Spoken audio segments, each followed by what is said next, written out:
Great trade idea for the Cavaliers, who are playing obviously 13-0, really, really good basketball. But there is more they could do to help Koby Altman and Kenny Atkinson's vision to take this team to the top, give them more of the depth and everything they need. Hey everybody, Billy Beebe back with you on Cavs Digest, ready to talk more Cavs basketball as they are still undefeated on the season, looking to stay that way, heading into a huge matchup Tuesday against the Boston Celtics. And listen, thank you for 1,000 subscribers.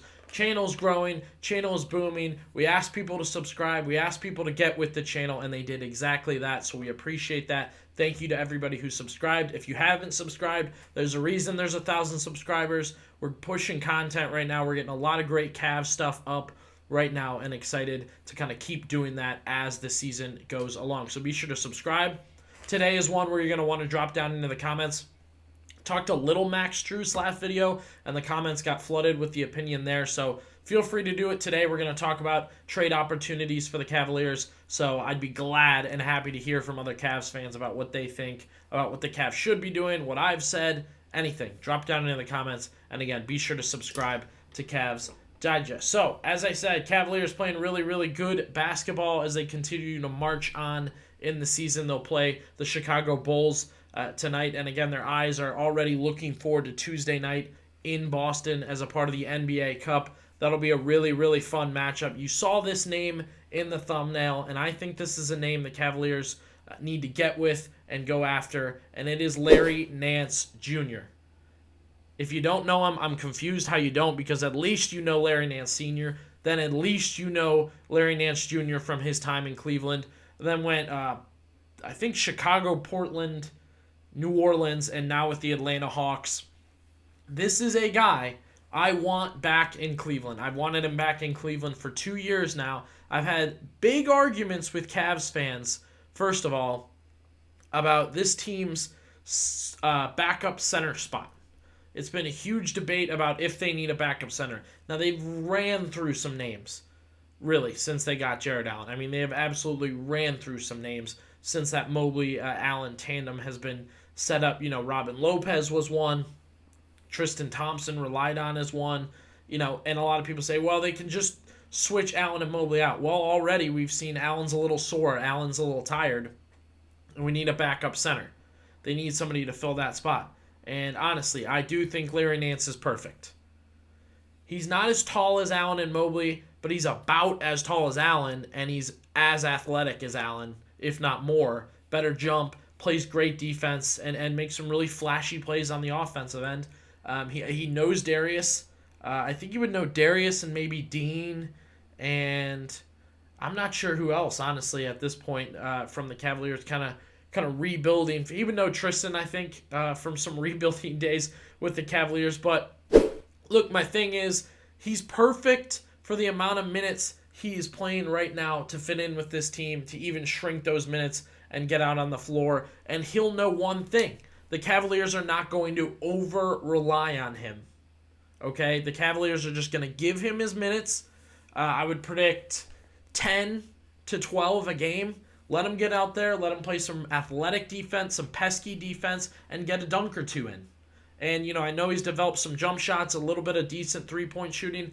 And this is a win-win because the Cavaliers don't have to overuse him and risk trying to make him a heavy piece on the roster. And in age 31 season, absolutely not. No, he is not as athletic as he was in his Cleveland stint, in that Lakers stint.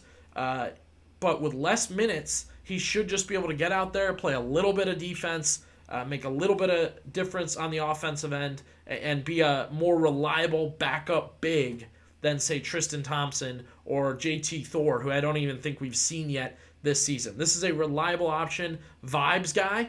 You know he loves Cleveland. You know everybody in Cleveland likes him. Darius liked him. Tristan liked him. And you know a guy like Kenny Atkinson has proved to everybody now that when he sees a talented player, he can take them and make them into something. I want Larry Nance. But for who? I understand that question. And no surprise here, I'm going to shoot straight to George Niang and Max Strus. Okay? First off, just pair Niang and Thor. And yes, this one you'd have to include, I would think, a protected first-round pick or 2 second-rounders. I like Niang as a regular season player. I'm not shy that I don't like Niang or Strus as postseason players. Before they even got to Cleveland, I was denouncing them, trying to say we don't need them, we don't want them, and yet somehow they made their way here on 4-year deals. 4-year deals. Nance expires at the end of the year. That would give you a chance to either bring Nance back or recoup something in free agency. So George Niang and JT Thor, who I don't remember seeing him play yet. I might have been mistaken, but I haven't even seen him play yet. So pitch the Hawks on the fact that Niang is durable and can be exciting at times for a team. And, of course, whatever picks you want to throw in there. And then, of course, Thor's a young two-way player that they can develop, whatever. Figure that out. Now, the other one. I know a lot of people may disagree with me. Max Strus. Look, last video, I said it. The Cavs have proven they can win without him. That is a position, that guard, small forward position, is one they have depth in. So, and this is a guy, when you give him to Atlanta, you can actually say, hey, we just don't have room for him. He'll benefit for you guys plenty. He's a good NBA player, a real NBA player on a 3-year deal. He's an easy sell to another team, and you might even not have to pair a pick with him. Get him over to Atlanta, get Nance over here, and you do have to take some type of young player like Buffkin, who I honestly don't know much about, but you got to make the money work at that point, as Strus is making $15 million. But I really, really want Larry Nance over here. Again, I think he's the perfect backup big. That Cleveland experience, I think he's a fan favorite. I'd love to be able to wear my Nance jersey again, please. That's not the prime part of this, but I'd like to.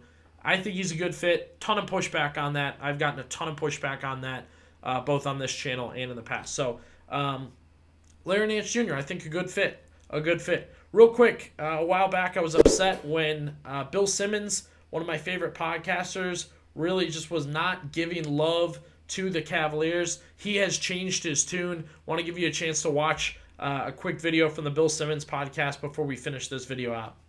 I'm 100% in on the Cavs being real. I don't think there's any fluky at all. From the first, second, third game, you can see it. There's like a charitableness now with Mitchell and Garland. Yeah.